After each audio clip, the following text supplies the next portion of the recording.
There's been a bunch of research showing that making people reset their password every 3 months makes it more likely that they're going to reuse passwords across websites. And that's actually more detrimental than letting them have the same password. Hello, everyone, and welcome to the CyberWire's Hacking Humans podcast. This is the show where each week we look behind the social engineering scams, phishing schemes, and criminal exploits that are making headlines and taking a heavy toll on organizations around the world. I'm Dave Bittner from the CyberWire, and joining me is Joe Kerrigan from the Johns Hopkins University Information Security Institute. Hello, Joe. Hi, Dave. We've got some fun stories to share this week, and later in the show, we have Joe's interview with Elissa Redmiles. She's an incoming professor of computer science at Princeton, and she studies behavioral modeling to understand why people behave the way they do online. But first, a word from our sponsors, KnowBe4. Step right up and take a chance. Yes, you there. Give it a try and win one for your little friend there. Which were the most plausible subject lines in phishing emails? Don't be shy. Were they A, my late husband wished to share his oil fortune with you? Or B, please read, important message from HR? Or C, a delivery attempt was made? Or D, take me to your leader?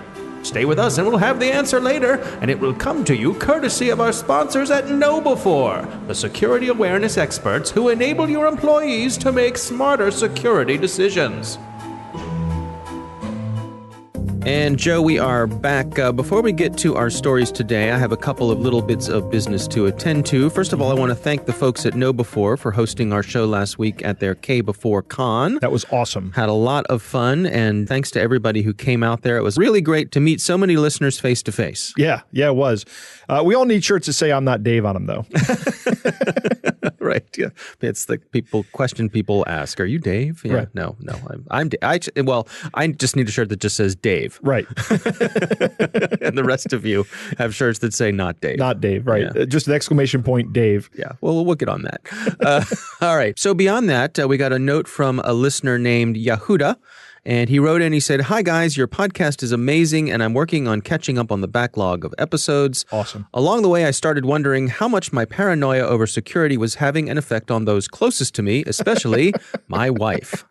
I needed to know if my wife would hold up to a phish from someone impersonating me.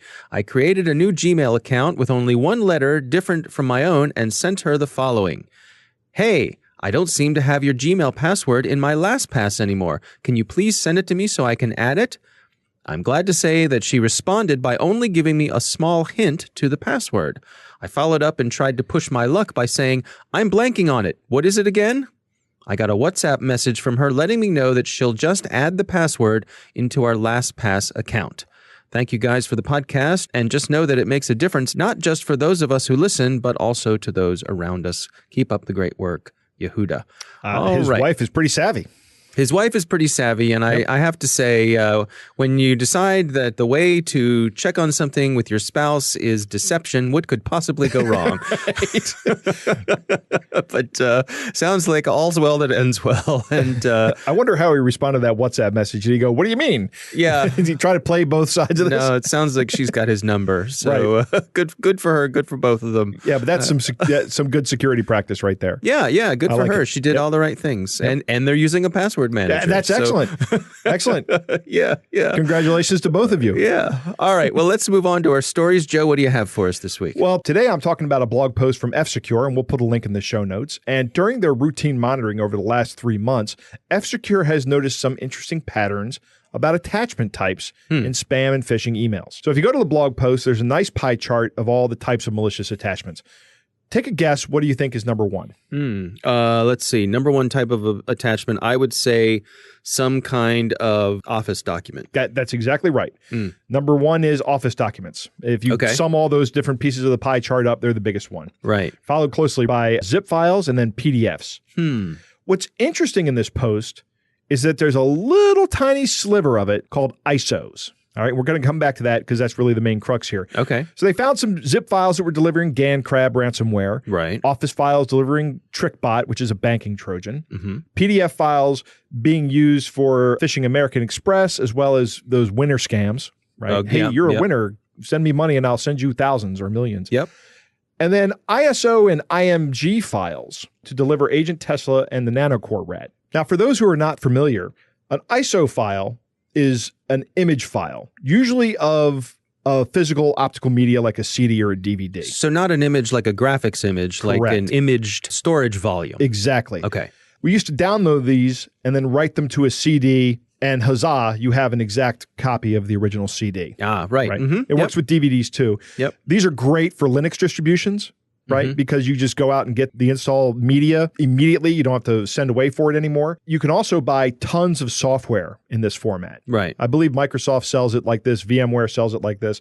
It's a very common way to distribute operating systems and other software. But what's interesting is now you don't acquire this ISO however you get it, right? And then burn it to a CD or a DVD. Right. Most modern operating systems can just mount it like it was a piece of physical media. Right. Okay. Yeah. Right? This is great because it gets you the software right away, and you don't have to go searching around for a blank DVD. It's really tough to find those things anymore, right? Well, and it's probably faster rather than running off the optical media. Right. Right. Yep. To do the install, it's probably faster running off your hard drive. Yeah, if you put this thing on a SSD, the data is going to call off of that a lot faster than it will off an optical drive. That's 100% correct. Yeah. So that's easy, right? Well, authors of malware have realized that it's easy too, right? And that's the problem. And F-Secure notes that since July of 2018, there has been an increasing trend of attackers using these disk images to deliver malware. It's a small sliver of the pie, but here's my security expert prediction. Okay. That piece of the pie is going to grow. How come? Because it's becoming more common for these operating systems to be able to mount these things easily, and people are not viewing this as an attack vector. They're cautious of, .doc and .docx. They're cautious of Microsoft files. Yeah. Right? They're cautious of PDFs, but they may not be as cautious as of ISOs. Interesting. So I think this represents a risk. And I just want to tell everybody that yes, an ISO can contain a malicious payload as well. In fact, most recently, they have seen campaigns using this technique to deliver Agent Tesla, which is an info stealer, and of course, the Nanocore Rat, which we talked about earlier. Yeah. With an ISO image file, when that mounts and the OS thinks that it is a physical volume. It is a physical volume. It's a valid ISO file. Is it possible for something, when that is mounted, to auto-execute? It is possible for that to happen. I don't know how much that happens now. I think Microsoft has disabled a lot of what used to be the auto-run INF file on these things. I don't know if that's a real concern, but what's happening in the files that F-Secure has observed is it contains an executable file called recentpayment2019.exe. Right? And if you execute that file, it installs Agent Tesla. So it's the same old tricks, but they're just using a new vector of using the ISO. So you still have to click on the EXE to get it to run in this campaign. What's interesting is they also were distributing this ISO right beside a malicious Word document as well. So if you enabled macros, you got the malware. If you open the ISO file and ran it, you got the malware. Yeah. All right. Well, something to look out for. Be aware that any file you get can be malicious. Yeah.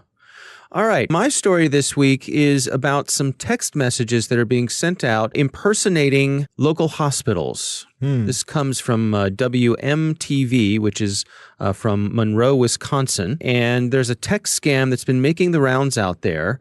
And it's people, the bad guys, claiming that friends or relatives are in the hospital and seriously ill. I have one of the text messages here. It says, "This is Platteville Hospital messaging. Your relatives is with us now. Condition is worrying. You should call us ASAP." And then there's a link. What's interesting about the link is that it's a .fun domain, which I don't believe hospitals generally use. So that should be I don't think we use it. No, I don't even know what it is, but that would be a clue. But I guess, as always with these things, the point is, by the time you get to that point, I could imagine someone seeing this and saying, "Oh my gosh, one of my relatives is in the hospital and they're in bad shape. I better click on this to see what it's about." And when you click on it, of course, bad things happen. It installs the malicious link. Yeah. And of course, the folks are saying from the Wisconsin Department of Agriculture, Trade, and Consumer Protection that, of course, you should never click on links sent by someone you don't know. Right. And that these things are scams. Of course they are. Yeah. This has a couple of red flags. Yeah. Right? But the short circuiting of... Right, exactly. The idea here is that they're going to get you to be afraid for your relatives, which is a very strong fear that almost all of us have. Right. Right. What's interesting is there's no specific information in here. I wonder if the vaguity of it helps play on the fear. I think it does. Yeah. I think it does because you fill in the gaps right. yourself. I mean, all of us we all have plenty of relatives, right? And the first thing it goes to is, who could it be? I need to know who it is. Is it? Yeah. Let's find out who this is. Is this somebody I care about, or maybe it's a cousin? Yeah. Who I'd be okay with being. Right. Finally, I'll inherit my fortune from that long lost cousin I never liked anyway. Right. Yeah. Yeah. No, that's horrible. But I think you're right. That ambiguity, but also, like you said, a couple of red flags here. There's the slightly broken English. Right. Your relatives is with us now. Right. The .fun domain for a hospital. Yeah. You know what? There is no fun in a hospital. That's right. It's true. That's true. What are you looking to do this weekend, Joe? I don't know. Why don't we go hang out at the hospital? Right. That sounds like a good fun. time. I suppose, maybe newborn babies. That's that's pretty cool. Once they've arrived, the actual delivery can be an ordeal. That's not fun. I've been through that twice. Yeah, boy. Well, I've watched my wife go through it twice. Yeah, that's bad enough, right? That's right. Well, that is my story. We'll have a link to it in the show notes, of course. It's a quick one, but important. That one's making the rounds, so make sure you share it with your friends and family, not to fall for a message from a hospital. Right. All right, time to move on to our catch of the day. Joe, our catch of the day this week comes from a listener who's also named Joe. He wrote in with this. He said, "Thought you might appreciate this little altercation I had with an obviously fake profile before I blocked and reported it to LinkedIn." Now, before we go through this, Joe, I will be the person trying to do the scam here, and you can play the part of Joe because you are a Joe. Yes, I see this Joe at the meetings. Right. Yes. So this is a LinkedIn request, and there's a picture of a woman here, and she looks like quite an accomplished woman. She's standing in front of a fighter jet, right, in her pilot uniform. Attractive lady. Says Bree Scott is the name, and it says, "I'm a United States Army Sergeant." So I will start off by reading the part from Bree. "My name is Bree Scott, United States Army Sergeant. I like meet you and to be your friend in a sincere and mutual friendship between us. Contact me on my email address when I am less busy. I will writ you." Hey, Bree, that's fascinating. Which regiment do you serve? Email is better to enable me express myself very well to you. Oh, okay. Why is that? Was your regiment close to LinkedIn headquarters territory? Right to my email. And that's where it ends. That's where Joe reported it. A couple of things here. Obviously, all kinds of red flags here. Right, yeah. Yeah.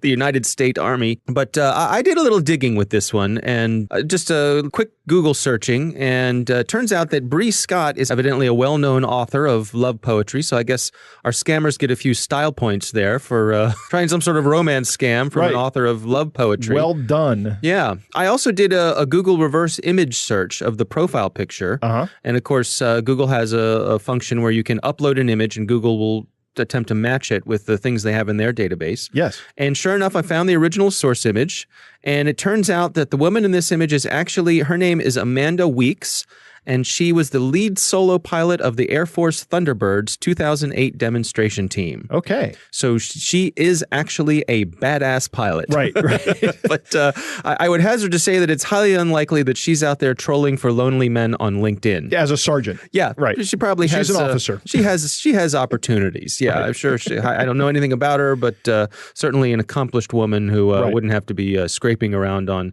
LinkedIn for the bottom of the barrel. So not that you're the bottom of the barrel, Joe, or any Joe for that matter. Yeah. I'm fascinated by the fact that this is a LinkedIn messaging system.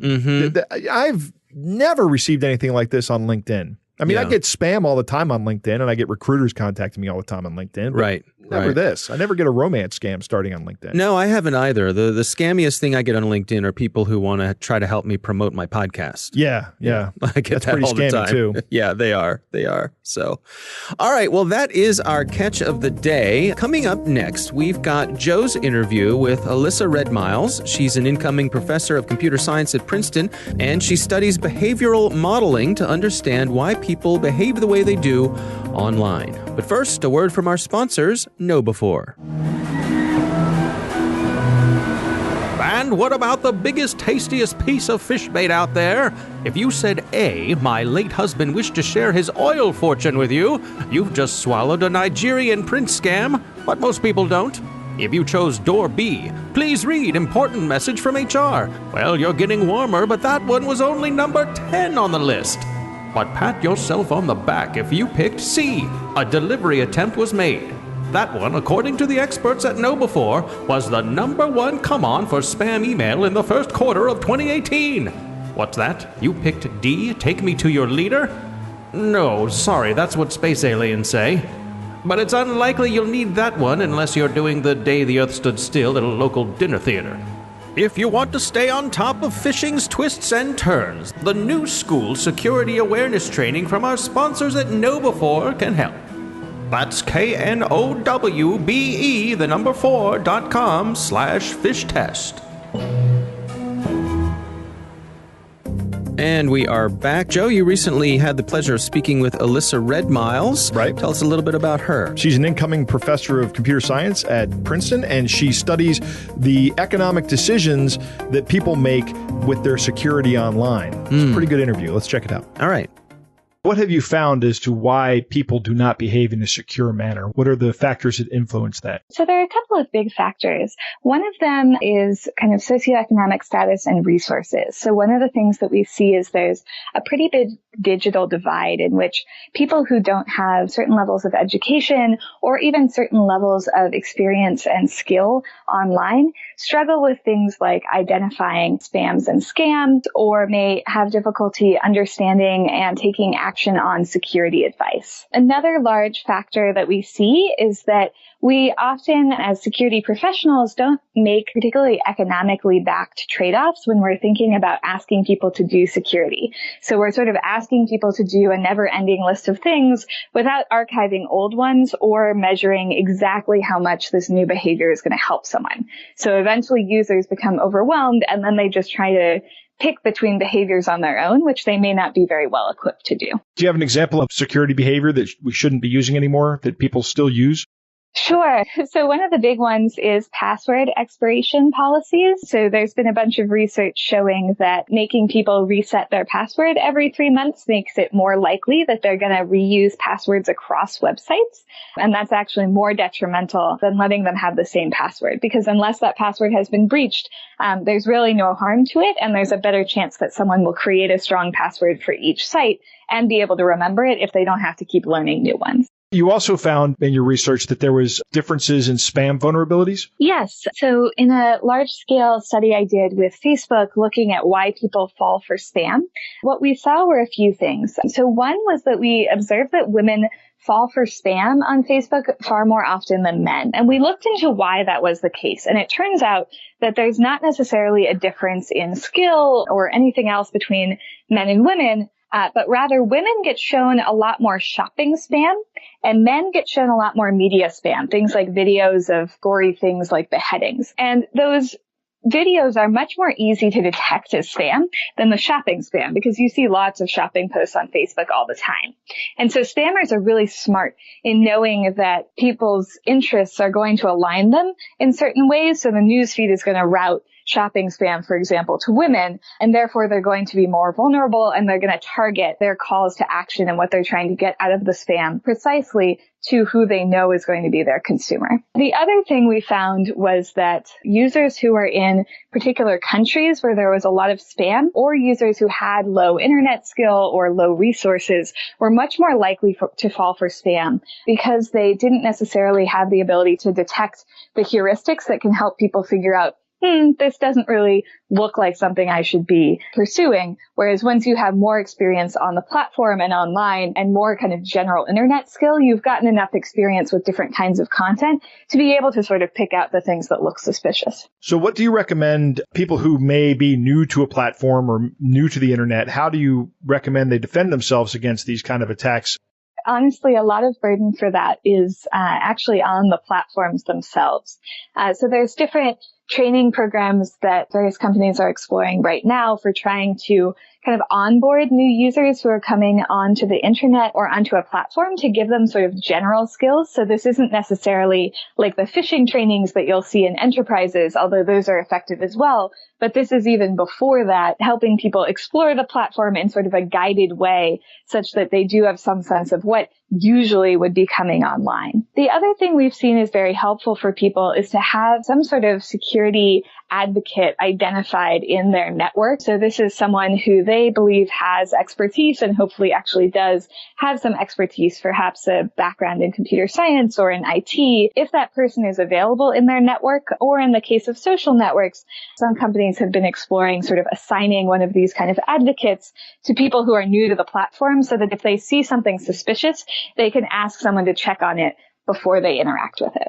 So in terms of training, are you envisioning something like Facebook would have, here's a video that you should watch before you use our platform? So more interactive, probably. So one thing that they currently have at Facebook actually is a digital skills training center. It's focused around small business owners, but it actually sort of removes certain features from the platform and shows people those features individually before giving them sort of the full scope of what's available. Now, you said that telling people not to click on links is not a viable solution. Frequently, that's what we say, particularly with emails on this podcast. Are you referring to emails or are you referring to spam messages in Facebook Messenger or direct messages from Twitter? So often the advice will be kind of more broad and it'll say, oh, you should be suspicious of links that you find online, which is a good practice that will keep you safe, or you shouldn't click on links that you don't know. But in the ways that people actually explore the internet or use email, we're every day kind of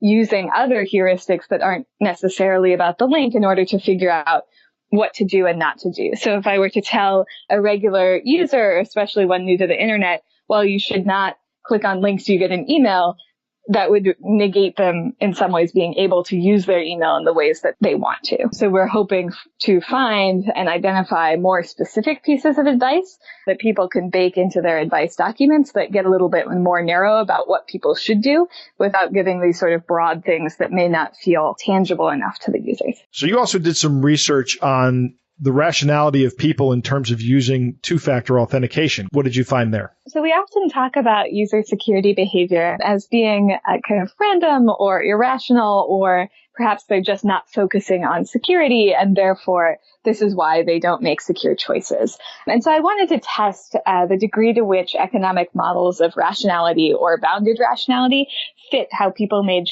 choices about two-factor authentication. And in order to do this, I had people create accounts in an online system that functioned like a bank account. So they would receive money for participating in the study, and the money they were going to receive lived in this bank account that they were creating. And they had the option to enable two-factor authentication for the account. And in these experiments, they were given an explicit risk that the account was going to be hacked. So say your account has a 20% chance of being hacked over the course of the study. And when they were offered two-factor authentication, they were told that if they enabled two-factor, it would reduce their risk of hacking by some explicit amount. And we varied that explicit amount between 50%, which is a coin flip, and 90% or near perfect protection. And what we find is that people don't behave perfectly rationally. So if we were to compute how much time they spent on two-factor times their hourly wage, so like how much time they lost from not doing other experimental tasks while they were doing our two-factor, and compared that to their protection that they gained of their study incentives,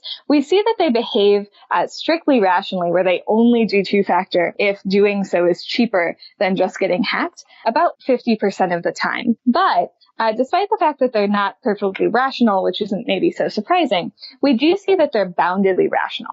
So we can explain their behavior very well as a function of 5 factors, which are the risks and the costs we told them, so typical kind of rationality factors, as well as some cognitive biases. So people are biased by something called the endowment effect. So if we give them a bunch of money at the start of the study and they're protecting this large sum of money to begin with, they are more likely to enable two-factor authentication than if they have to earn that money through the course of the study. And this is something that pops up in behavioral economics experiments in other contexts. People behave differently around money they already have than money they're earning. The other bias that we see is that people are very biased based on the types of risks we present to them.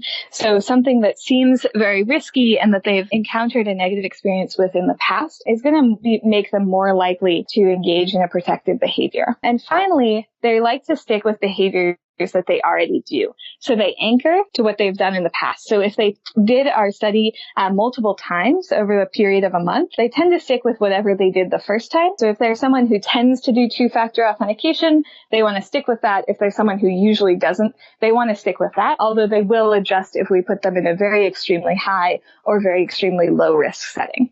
It may be worth waiting a couple of weeks to prompt me to enable two-factor until I actually value the account, and I may be much more likely to do it then than if you start prompting me, I get in the habit of saying no, and then even once the account has gained value, I'm like, well, I usually say no, so let me just keep saying no. Wow, interesting stuff, Joe. Nice job there. She really had some good information to share. Her research is very interesting, I think, and she has a lot of it online. You can look it up. One of the things that she talked about was, the sunsetting of the old practices. We have all these things that we tell people as security professionals, and it's time to start changing the old ways we do things, right? And her primary example is stop forcing people to change their passwords. And we've seen that recently over and over again. Again, I'm going to say that you don't force people to change their password. You make them pick good, strong, long passwords. But you as an individual, changing your password with a password manager is good. So, because that protects you from the breach you don't know about. But it's an individual policy. No one's forcing you to do it. And if you're using a password manager, you're going to get a long, complex password that's generated by the password manager. Yeah. And it's transparent to you and it's easy to do. But if you're not using a password manager and you have a very good long password for something, don't change that because that makes it more difficult. Or don't force people to change their passwords for logging into your system. Right. Because they're going to pick weak passwords. Right. That's just the way it is. The less experience you have online, the more vulnerable you are. That's not really surprising. No, I guess not. No, you'll be less savvy. Right. Less exposure to what people might be out there trying to do. That's correct. Training and education is key, and there are lots of ways we can deliver the training. The platform could deliver it, but, and when she says platform, I think she's talking about like Facebook and Twitter and those things. Right. And of course, there's this podcast, which I think everybody on the planet should listen to. We're preaching to the choir. Right, we're preaching to the choir, but spread the word, everybody. We deliberately keep this podcast not too technical, so it's approachable to just about everybody. Yeah. The mission of this podcast is to help people not fall victim to this kind of stuff. Yeah, but I think it's a good point too about the platforms that that an onboarding process could go a long way for teaching people how to better protect themselves. Right. I really like the idea of reaching into the very nature of the social platform and finding security experts within that area and having them mentor and help other people on the platform. Although I don't know that I have time to do that. But, well, you help people in other ways. I do. Yes. And the whole thing about what motivates people to do things, just fascinating. Her notion of not prompting someone to enable two-factor until they have discovered the value in that account. Right. That's fascinating. That's new to me. Yeah, that is kind of new information. I thought that was a really good finding that she had. Yeah, I think it's easy. You think about yourself setting up like a Gmail account, right? I'm just going to set up a Gmail account, and if this works, then great. But over time, if I start using that Gmail account and it becomes important to me, and then Google were to say, do you want to secure this with two-factor authentication? That's a different economic decision for me. Yeah. Right? But this is the email account I use most of the time to communicate with people. Yeah. When I set up my main Gmail account, it wasn't that important to me. I just wanted to get a Gmail account. Right. My main account was actually on Yahoo, but now that's where all of my spam emails go, and my main email is my Gmail account. And I even think that the way that, for example, like Gmail could word that, they could say, we notice you're making good use of your Gmail account. Right. It seems to be important to you. Here's a way you can protect it. Exactly. That's a good point. And I think Elissa would agree with you on that. Yeah. All right. Well, really interesting stuff there. And thanks to Elissa for taking the time to join us. That is our show. We want to thank all of you for listening. And of course, we want to thank our sponsors at KnowBe4. They are the social engineering experts and the pioneers of new school security awareness training. Be sure to take advantage of their free phishing test, which you can find at knowbe4.com/phish test. Think of KnowBe4 for your security training. We want to thank the Johns Hopkins University Information Security Institute for their participation. You can learn more at isi.jhu.edu. The Hacking Humans podcast is proudly produced in Maryland at the startup studios of Data Tribe, where they're co-building the next generation of cybersecurity teams and technologies. Our coordinating producer is Jennifer Iben. Our editor is John Petrick. Technical editor is Chris Russell. Our staff writer is Tim Nodar. Our executive producer is Peter Kilpie. I'm Dave Bittner. And I'm Joe Kerrigan. Thanks for listening.